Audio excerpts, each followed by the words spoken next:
Bien le bonjour chers pirates, j'espère que vous allez bien. Nous avons commencé il y a peu à suivre les aventures de Jinwoo. Et nous avons appris quand même pas mal de choses sur lui, mais aussi sur son monde. Comme par exemple le fait qu'il soit le plus nul des chasseurs. Mais aussi, en fait non, il n'y a pas autre chose, il est le plus nul des chasseurs. Un jour dans leur monde, des mystérieux portails ont commencé à faire leur apparition. Et ces portails reliant leur monde à d'autres mondes a complètement tout changé. Le monde a commencé à expérimenter des phénomènes de plus en plus bizarres. Depuis l'apparition des portails, les hommes ont commencé à changer. Certains se sont vus octroyer des pouvoirs monstrueux. D'autres se sont vus octroyer des capacités dépassant la moyenne des humains, mais sans plus. C'est le cas de notre ami Jinwoo. Il est plus fort qu'un humain normal, mais par rapport aux autres chasseurs, il est le plus nul. Et en fait, c'est vraiment malsain parce qu'il y a autre chose. Les personnes possédant des capacités ne peuvent pas améliorer leurs capacités. Donc si t'es overcheaté, bah t'es overcheaté. Et si t'es nul, bah t'es nul. Tu seras toujours nul toute ta vie. Ouais, c'est un peu malsain. Ceux pouvant franchir les portails sont appelés les chasseurs. Ce qui veut dire que ce n'est pas tous les humains qui obtiennent ces capacités. Mais ce jour-là, la chance n'était pas de leur côté, car ils sont tombés sur un monstre présenté comme étant une divinité. Et tous ceux qui ne respectent pas les 3 commandements mourront. Dans le précédent épisode, par chance mais aussi grâce à Jinwoo, beaucoup ont réussi à survivre à la première attaque de la statue. Et ceux qui ne l'ont pas écouté sont tous morts. Le chef qui les accompagnait a perdu son bras gauche sur la précédente attaque. Et c'est lui qui était le plus fort du groupe. Il n'a pu rien faire. Il pensait que le donjon allait être fini rapidement, mais rien de tout ce qu'il pensait ne s'est produit. Ce n'est que la terreur qui les attendait.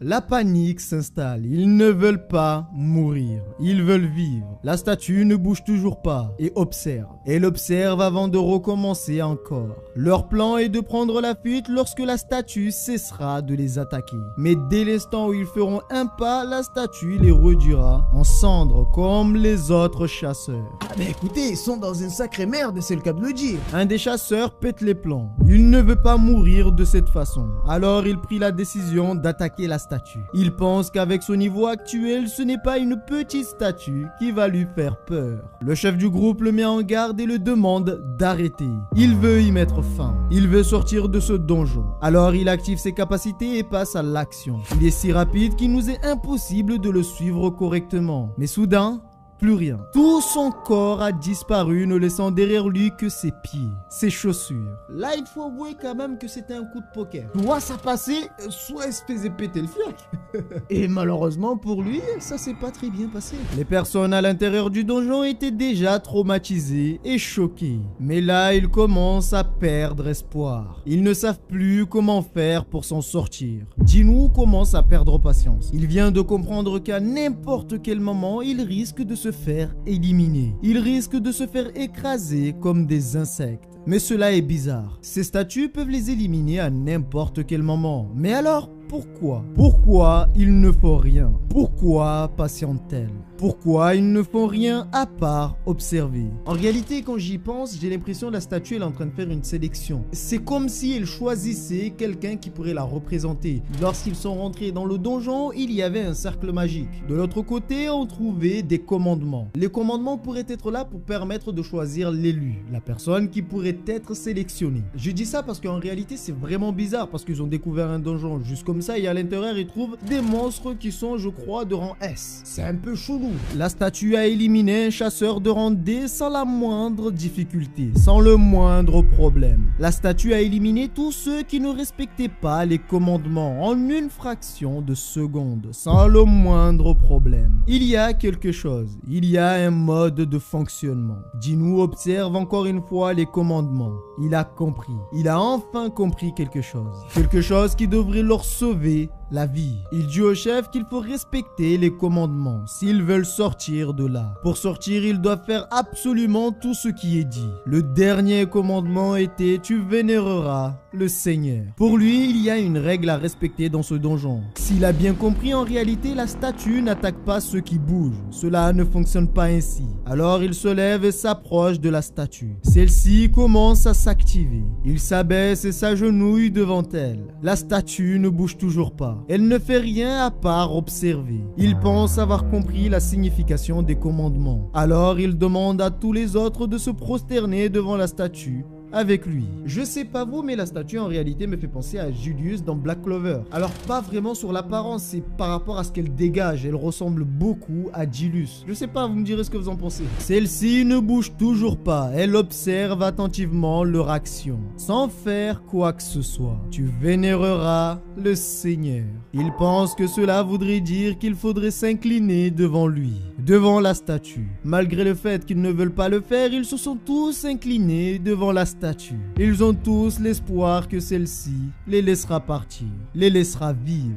Après quelques minutes d'observation, la statue laisse sortir un large sourire de son visage. Un sourire rempli de satisfaction et de mépris. Ah, je sais pas vous, mais si c'était moi, je pense que mon cœur aurait arrêté de fonctionner au moins 20 fois. N'essayez même pas de le réanimer. Même moi, je voudrais pas qu'il se réanime. C'est beaucoup trop suspect. La statue prépare un autre coup solo eux. L'un des hommes se lève, se réjouissant du fait que la statue ne les attaque plus. Ils se lèvent tous pensant avoir survécu à cette lourde épreuve.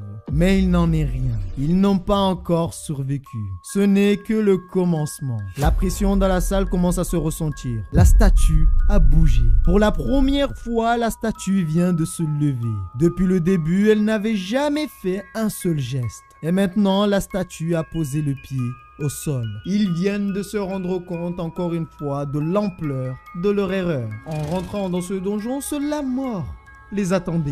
L'aura de la statue est imposante et écrasante. Ils savent qu'ils ne peuvent pas affronter une telle créature, un tel monstre. Même s'ils sont nombreux, ils ne peuvent absolument rien faire pour le battre. La statue se tourne vers eux et sourit encore une fois de plus. L'un des chasseurs se trouve devant lui. Alors il part pour l'écraser.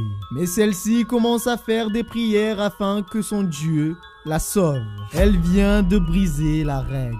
Elle n'a pas respecté le commandement. Alors, il l'écrase. Voilà chers pirates, c'est la fin de cette petite vidéo. Alors pour cette chaîne, je prévois de faire pour le moment, étant donné qu'on n'est pas trop nombreux et que c'est pas vraiment nécessaire. Pour le moment sur cette chaîne, je pense faire des courtes vidéos. Après bien sûr, dans le temps, si je vois que ça vous plaît vraiment, je commencerai à vous faire des vidéos de 10-15 minutes comme d'habitude. En espérant que la vidéo vous a plu, n'hésitez pas à donner votre avis, votre ressenti en commentaire. Prenez soin de vous et n'oubliez pas que nous sommes des pirates et rien ne peut nous arrêter. Même les commandements.